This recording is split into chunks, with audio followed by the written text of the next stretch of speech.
ಪಹಲ್ಗಾಮ್ ದಾಳಿಯಲ್ಲಿ 26 ಜನ ಅಮಾಯಕರು ಸಾವನ್ನಪ್ಪಿದ್ದಾರೆ.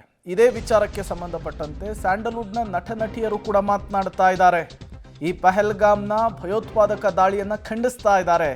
ಮುಖ್ಯವಾಗಿ ಶ್ರೀಮುರಳಿ ಆಗಿರಬಹುದು, ವಿಜಯ್ ದೇವರಕೊಂಡ ಇದೇ ವಿಚಾರಕ್ಕೆ ಸಂಬಂಧಪಟ್ಟಂತೆ ಆಕ್ರೋಶ ಹೊರಹಾಕಿದ್ದಾರೆ. ಉಗ್ರ ದಾಳಿಯನ್ನ ನಟಿ ರಾಗಿಣಿ ಕೂಡ ಖಂಡಿಸಿದ್ದಾರೆ.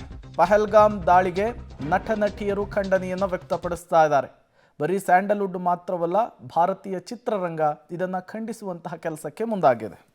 ತುಂಬ ಬೇಜಾರಾಗುವಂಥ ಒಂದು ವಿಷಯ ಅಂತ ಹೇಳ್ತೀನಿ. ಆಮೇಲೆ ತುಂಬ ಕ್ರೂರವಾಗಿ ಏನು ಕಿಲ್ಲಿಂಗ್ಸ್ ಆಗಿದೆ. It's very very unfortunate. ನೋಡಿದ್ರೆ ತುಂಬ ಕೋಪ ಬರುತ್ತೆ. ಯಾಕಂದರೆ we are a country of love, we are a country of freedom, we are a country of democracy, we are a country that ಪ್ರತಿಯೊಂದು ರಿಲಿಜನ್ ಆಗಲಿ, ಪ್ರತಿಯೊಂದು ಪರ್ಸನ್ಗಾಗಲಿ ಈಕ್ವಾಲಿಟಿನ ನೋಡುವಂಥ ಒಂದು ದೇಶ.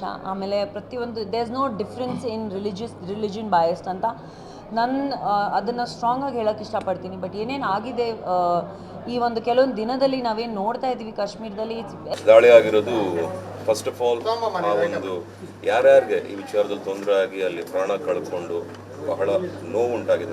ನನಗೂ ಬಹಳ ನೋವು ಉಂಟಾಗಿದೆ ಈ ವಿಚಾರದಲ್ಲಿ. ಇದನ್ನ ಯಾರ್ಯಾರು ಮಾಡಿದಾರೋ ಅವ್ರನ್ನೆಲ್ಲ ಹುಡುಕೊಂಡು ಹೋಗಿ ಅವ್ರನ್ನೆಲ್ಲ ಅಂತ್ಯ ಮಾಡಬೇಕು ಅಂತ ಈ ವಿಚಾರದಲ್ಲಿ ನಮ್ಮ ಮೂಲಕ ಹೇಳಲಿಕ್ಕೆ ಇಷ್ಟಪಡ್ತೀನಿ. ಬೇರೆ ರೀತಿ ಹೇಳೋದು ಬೇಡ. ಅದಕ್ಕೊಂದು ಕಾನೂನು ಇದೆ, ಗೌರ್ಮೆಂಟ್ ಇದೆ, ನೋಡ್ಕೊತಾ ಇದ್ದಾರೆ. As a citizen of India ಹೇಳಬೇಕು ಅಂದರೆ ಮೈಯಲ್ಲಿ ಕುದೀತಾ ಇದೆ. ಅವ್ರನ್ನ ಸಂಹಾರ ಮಾಡೋವರೆಗೂ ನಮಗೂ ನೆಮ್ಮದಿ ಇಲ್ಲ ಅಂತ ನನಗನ್ಸುತ್ತೆ. ಅಮಾಯಕರು ಜೀವ ತಗೊಂಡಿದ್ದಾರೆ. ಇದಕ್ಕೆ ಅವರು ಶಿಕ್ಷೆ ಅನುಭವಿಸಲೇಬೇಕು. ಶಿಕ್ಷೆ ಅಲ್ಲ, ಅವ್ರನ್ನ ಪೂರ್ಣಗೊಳಿಸಲೇಬೇಕು. ಜೈ ಹಿಂದ್.